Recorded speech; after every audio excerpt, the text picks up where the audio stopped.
કિસાન સફરમાં હું એજે મૂળિયા આપનું હાર્દિક સ્વાગત કરું છું.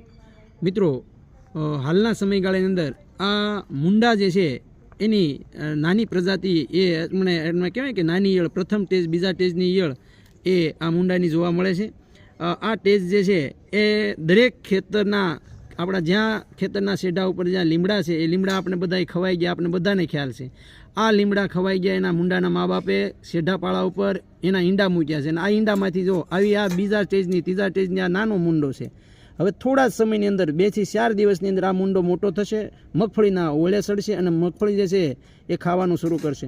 ત્યારે મિત્રો, આના આગમ ખેતીના પગલાં રૂપે આ મુંડાને જો મારવા હોય તો એના માટેનો સર્વશ્રેષ્ઠ અને સૌથી સારામાં સારો જો વિકલ્પ હોય ને તો એ છે મિત્રો ઇપીએનનો ઉપયોગ જે છે મિત્રો તમે જો કરશો તો ચોક્કસ જે છે તમને એનાથી ફાયદો થશે. અને ઇપીએન જે છે એને અત્યારે 1 એકરમાં 1 કિલોગ્રામ